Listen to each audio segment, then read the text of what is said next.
Monsieur Bartolic, bonjour. Bonjour. Merci de nous recevoir. Vous avez travaillé toute votre vie dans une entreprise de décoration sur verre. Pouvez-vous nous expliquer comment vous avez découvert cette entreprise? Alors, en fait, c'est un pur hasard. Je suis rentré chez Parmentier grâce à un de mes amis qui était pêcheur, comme moi, pêcheur à la ligne. Et après avoir obtenu mon certificat d'études, j'ai voulu travailler. Je ne voulais pas poursuivre d'études plus longues. Et j'ai voulu travailler. Il m'a proposé une place, donc chez Parmentier, dans une entreprise qui était spécialisée dans tout ce qui était décoration sur verre, vitrail, des choses comme ça.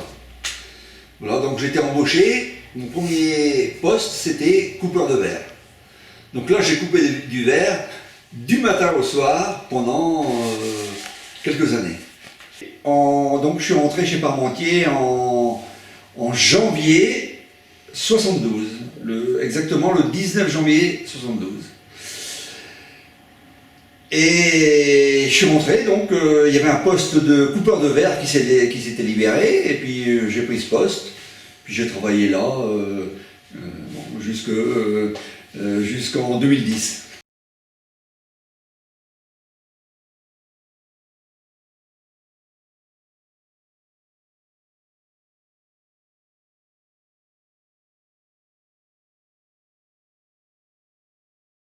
Donc nous voici, Monsieur Bartolic, sur les lieux de l'entreprise, qui n'existe plus aujourd'hui, qui a été reprise, Oui, mais oui.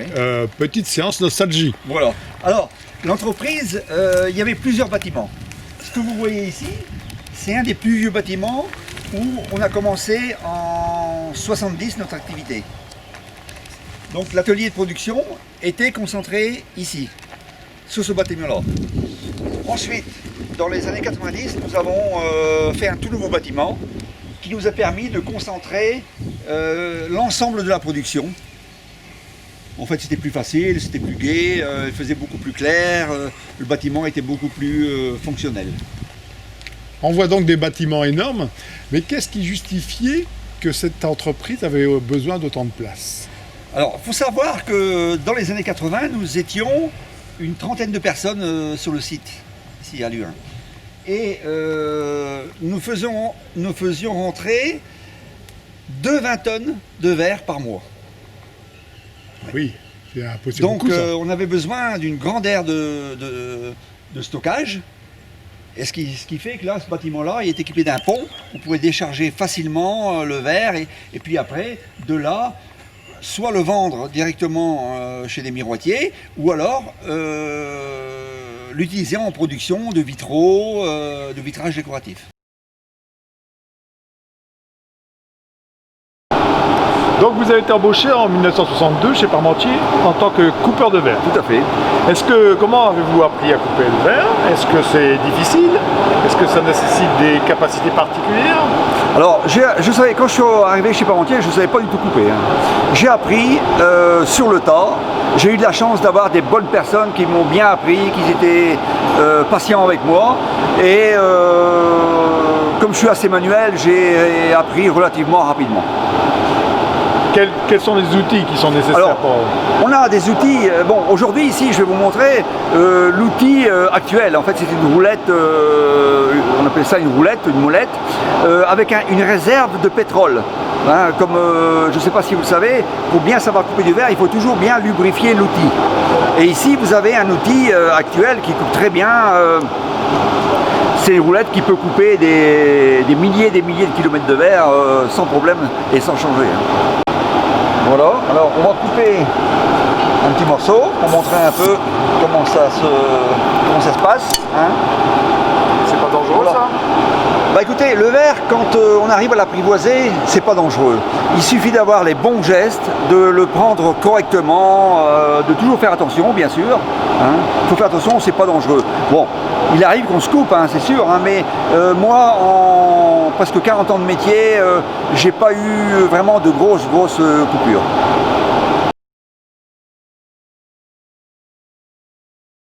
Alors, Monsieur Bartoli, vous avez coupé beaucoup de verres dans votre carrière. Oui, oui, oui. Et beaucoup de verres différents. Est-ce que vous pouvez nous expliquer quelles étaient les grandes familles de verres et surtout comment on les reconnaissait? Alors, parmi les verres, il y avait donc plusieurs familles. Il y avait les verres étirés. Donc c'était des verres un peu plus fins qui étaient destinés aux portes de séparation, dans les maisons, éventuellement dans les vitraux. On avait des verres soufflés qui étaient aussi destinés en décoration, aux vitraux. Hein. On les reconnaissait bien par des bulles, vous voyez. En fait, c'est des verres qui sont faits à la main, hein, soufflé-bouche. On voit bien les bulles qui sont dues à l'air soufflé. Hein. C'est des très beaux verres, hein, des verres qu'on utilisait beaucoup il y a quelques années et encore aujourd'hui dans les vitraux. Alors, donc les verres étirés, que je vous disais tout à l'heure, les verres étirés du Nouvel Antique, en fait, on retrouve un peu les mêmes stries que dans les verres soufflés, mais il n'y a pas de bulles. Donc c'est un peu plus transparent, c'est un peu plus sobre. Alors ici, vous avez un verre qu'on appelle le cathédrale. Là, il est bleu. Il y a quelques années, il se faisait dans beaucoup de couleurs, ce qui n'est pas le cas aujourd'hui. Hein. Aujourd'hui, ils sortent, à mon avis, en blanc, en bronze, en jaune. Mais il y a quelques années, on le sortait dans une dizaine de teintes qui permettaient donc à ce verre de servir à la fabrication de vitraux, notamment pour les églises. Alors ici, c'est un verre imprimé qui est fabriqué par Glaverbel, qui est encore fabriqué aujourd'hui. Donc c'est un verre imprimé qu'on appelle le Delta Mat. Vous voyez, il y a des parties matées. On le fait aussi en clair. Donc vous avez le dessin et des parties plus transparentes que ce que vous voyez là. Donc là aussi, on utilise couramment pour des doubles vitrages actuellement et aussi dans le bâtiment pour des portes, des cloisons, des choses comme ça. Alors je vous montre ici un verre aussi imprimé. C'est un verre qui date de quelques années, notamment des années 70. C'est un des premiers verres que j'ai coupé chez Parmentier. Vous voyez, on l'appelle le twist. Il n'est plus fabriqué actuellement. Bon, on en a encore quelques plateaux hein, qui peuvent servir éventuellement pour des restaurations, des choses comme ça. Et les verres qui ne se vendaient pas, qui n'existaient pas, vous étiez capable d'en fabriquer vous-même? Ah oui, oui. Alors nous, chez Parmentier, on était spécialisés dans l'acide. On faisait donc des gravures, hein, des belles gravures acides. On faisait des plateaux unis, en dépoli unis, et aussi des reproductions de verres anciens. Notamment ici, vous avez le fameux mousseline. C'est un verre qu'on avait, on était spécialisé. On imprimait ça en sérigraphie et on faisait ça par plateau d'environ 2 mètres par 1 mètre. Alors ici vous voyez un dessin, ça représente des petits ronds avec des parties en clair, mais il y avait aussi beaucoup d'autres motifs, hein. Vous avez un autre motif là, bon je ne les ai pas tous ici, hein, mais il y avait à peu près une bonne dizaine de motifs. On était vraiment spécialisés là-dedans. Hein.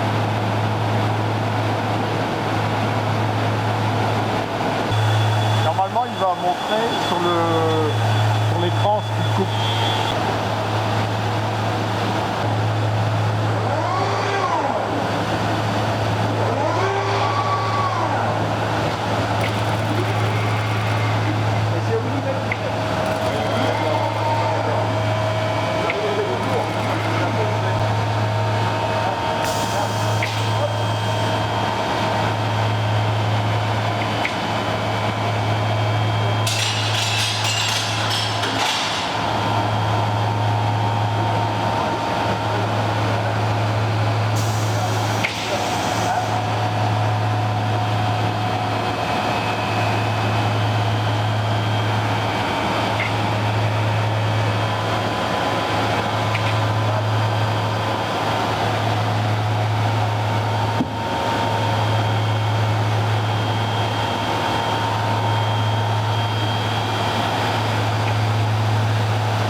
Donc, une des activités de départ était la restauration des vitraux des églises, et vous y avez participé.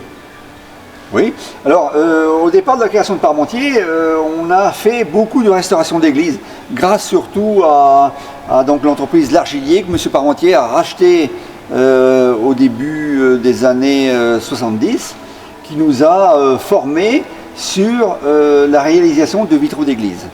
Donc on avait du personnel donc, qui peignait, qui faisait des assemblages et aussi qui posait sur place dans les églises.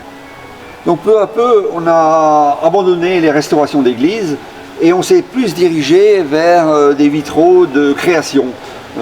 Ici, vous avez un exemplaire de ce qu'on faisait, c'est-à-dire des vitraux cathédrales avec du verre opalescent qui pouvaient se mettre dans les bistrots, dans les maisons de maîtres et des choses comme ça.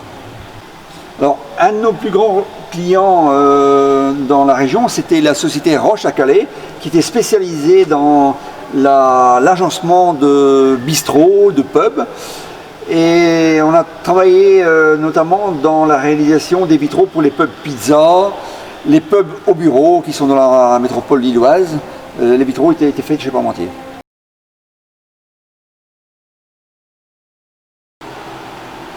Alors, vous avez ici une belle gravure acide qui représente un bouquet avec des volutes, des angles.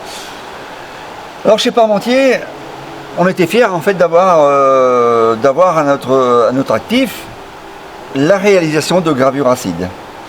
On en faisait des nouvelles pour des gens qui voulaient décorer leur intérieur et aussi beaucoup de restauration. Je vais vous expliquer un petit peu grossièrement comment c'était fait. Alors on partait toujours à partir de dessins qu'on avait en réserve dans nos archives, des dessins qui appartenaient à notre maître à nous, prédécesseur.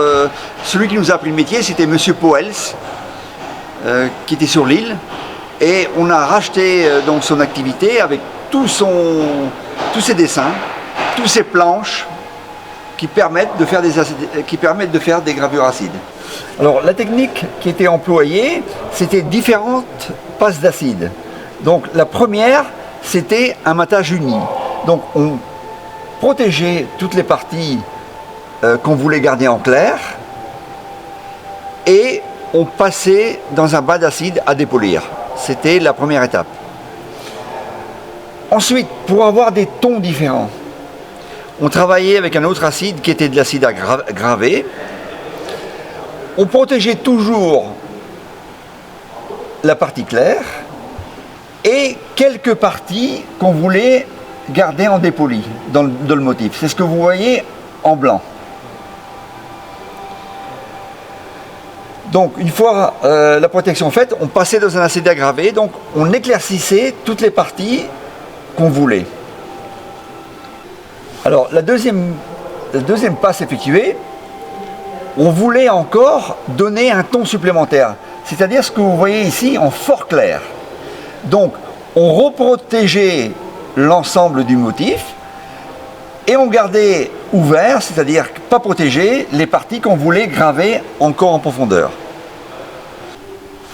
Pour passer donc à la troisième passe, donc on protégeait l'ensemble et on laissait ouvert que les parties qu'on voulait encore éclaircir pour donner du relief à la gravure.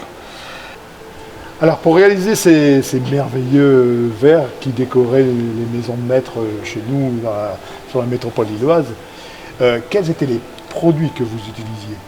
Alors le produit pour faire les réserves, pour faire les protections, c'était un vernis qui était fait à partir de bitume du Judée. Voilà, c'était un produit qui n'était pas attaqué par l'acide. Donc ça permettait de protéger toutes les parties. Et quelle était la composition du bitume de Judée? C'était un goudron. On faisait un vernis en y ajoutant un petit peu de solvant pour obtenir quelque chose qu'on pouvait déposer au pinceau. D'accord, et ça adhérait correctement et ça tenait très très bien au verre, et puis ça empêchait l'acide d'attaquer. Et quel genre d'acide utilisiez-vous? Alors l'acide utilisé, c'était de l'acide fluorhydrique. Alors on faisait des préparations de bain selon le résultat qu'on voulait obtenir. Alors le premier bain de matage était fait avec des cristaux de soude et de l'acide fluorhydrique et une partie d'eau. Donc ça c'était une mixture qu'on avait... Pour adoucir l'acide. Voilà. D'accord. Ensuite, les parties les plus agressives, c'était que de l'acide fluorhydrique mélangé à de l'eau avec différentes proportions. Hein. C'était assez dangereux ça comme Ah oui, il fallait bien se protéger, et il fallait surtout éviter d'en avoir sur soi. Il fallait toujours faire bien attention. Hein. On avait des gants, des masques. C'était assez dangereux quand même. Mais bon, j'ai pas connu vraiment d'accidents très importants, à part quelques petites brûlures superficielles. Et aujourd'hui, on trouve encore des entreprises qui réalisent ce type de travail? En France, je pense pas, parce que les normes écologiques pour travailler avec de l'acide sont beaucoup plus contraignantes et c'est très difficile d'avoir un agrément pour pouvoir travailler avec de l'acide fluorhydrique. Alors, à ma connaissance, il y a encore une société en Belgique qui fabrique des gravures acides et qui travaille, qui fait du matage à l'acide. C'est la société DBI, qui est située à Tournai. Et quand Parmentier a fermé ses portes, le site d'Halluin, il y a la personne qui s'occupait chez nous de gravure est partie là-bas. Donc ils l'ont débauché, enfin ils l'ont pas débauché, ils l'ont recruté et donc ils fabriquent encore des gravures acides. Et on avait des belles commandes qui nous parvenaient un peu de partout, notamment de Saint-Gobain. Et comme c'était de plus en plus, on a fait construire une machine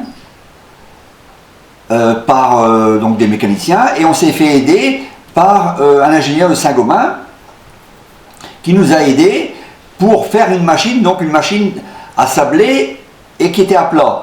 Donc c'était une machine, c'était un long convoyeur qui faisait 5-6 mètres de longueur, qui avançait. Donc on mettait les plateaux de verre au début et on les récupérait à la fin. Et au milieu, en fait, de ce convoyeur, il y avait une cabine avec un bras articulé qui allait de gauche à droite et qui sablait le verre. Donc il y avait une buse au bout du bras et un mélange d'air comprimé et de corindon à l'époque. C'était ça, c'était un sable abrasif qui permettait d'opacifier le verre. Et donc on mettait les plateaux les uns derrière les autres, on réglait la vitesse, on voulait un sablage plus intense, donc on diminuait, et si on voulait un sablage un peu plus léger, on augmentait la vitesse. Hein, alors c'était marrant, au début cette machine, c'était des moteurs avec des pignons, mais c'était pas des pignons mécaniques, c'était une roue de vélo. Ce que je me souviens, c'était une roue de vélo sur laquelle il y avait une courroie et qui entraînait le bras de la sableuse. Bon, par la suite, on a un petit peu tout modernisé tout ça, on a mis des moteurs un peu plus performants, ce qui nous permettait d'aller un peu plus vite. Pour ce petit écuisson qui représente le stade toulousain, on a utilisé un adhésif qui était prédécoupé à l'aide d'un plotteur de découpe qui est commandé par informatique. Voilà, donc pour le positionner sur le verre qui sert de support, on a utilisé un papier qui s'appelle papier transfert.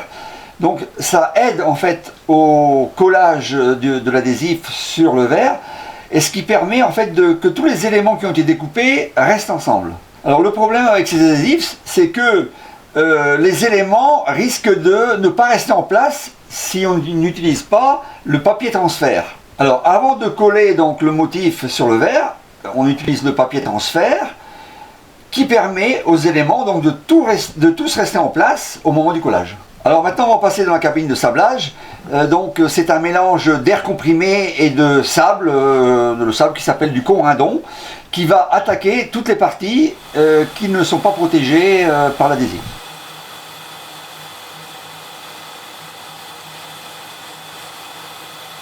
Impeccable.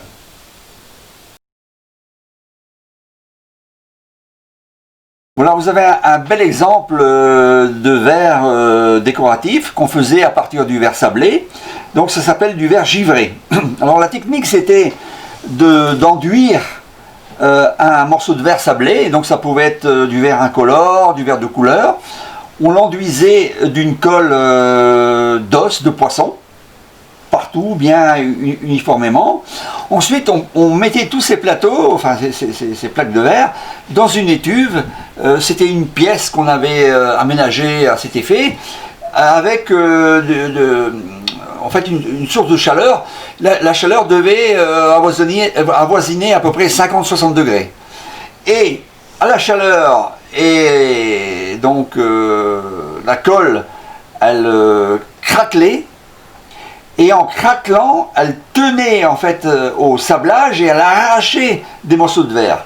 Et elle arrachait ça en faisant des beaux dessins givrés.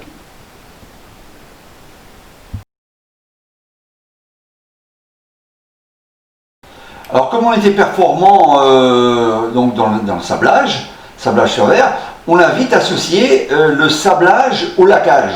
Donc, ce qui nous permettait de sabler des parties de verre, de miroir et de laquer certaines parties, hein, ce qui permettait d'avoir vraiment un effet magnifique, sablé, laqué. Bon, on pouvait faire des personnages, on pouvait faire des fleurs, on pouvait faire des paysages, on pouvait faire des motifs à l'infini. Hein. Alors on laquait au pistolet de laquage, de peinture, aussi à l'aérographe. C'était un petit pistolet qui permettait de faire vraiment des choses très très fines. Alors là vous avez un exemple donc d'un motif égyptien qui était fait en miroir. Donc à l'arrière on attaquait certaines parties du miroir au sable et certaines parties ont été laquées, ce qui vous donne vraiment un résultat magnifique.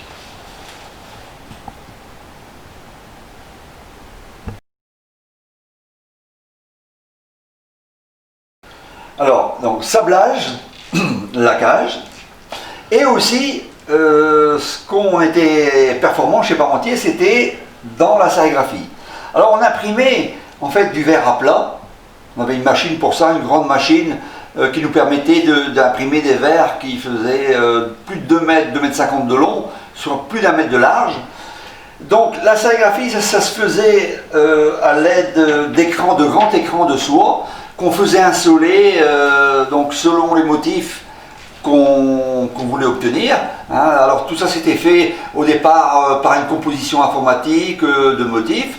Ensuite on faisait faire les écrans dans une société qui était spécialisée pour les insoler. On les recevait chez nous et nous on l'imprimait. Alors on imprimait donc à l'encre, à l'émail. Alors l'encre, une fois que c'était imprimé, ça nous permettait de les faire sécher dans une étuve. Et par contre la sérigraphie à l'émail, on devait obligatoirement passer par un collègue qui avait un four de trempe. Donc une fois imprimés, on les mettait dans un four de trempe, ce qui permettait de les chauffer à environ 600 degrés, de sécuriser le verre et de cuire l'émail. Et donc c'était gravé à tout jamais. Ici vous avez un exemple d'une façade, un élément de façade d'une école qu'on a fait à le collège de Mériel à Mériel, dans l'Oise.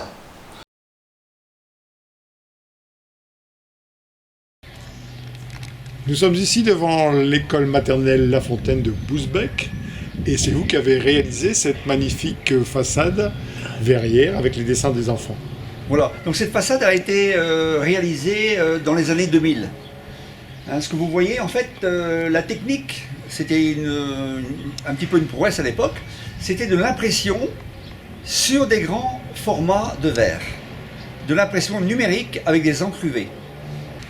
Donc l'avantage d'avoir incorporé ces motifs dans un double vitrage, c'est que c'est protégé à tout jamais. Et vous pouvez voir, au bout de 20 ans, les motifs n'ont pas bougé. Donc pour conclure, vous avez eu un petit résumé en fait de toutes les techniques que j'ai mis en œuvre chez Parmentier. Donc, malheureusement, l'usine d'Halluin a fermé ses portes en 2010. Donc le personnel, pour certains, ont été embauchés chez des confrères, d'autres ont changé totalement d'activité. Et en ce qui me concerne, j'ai transmis mon savoir-faire pendant quelques années au lycée Le Corbusier à Tourcoing, aux élèves de la section verre, décoration sur verre.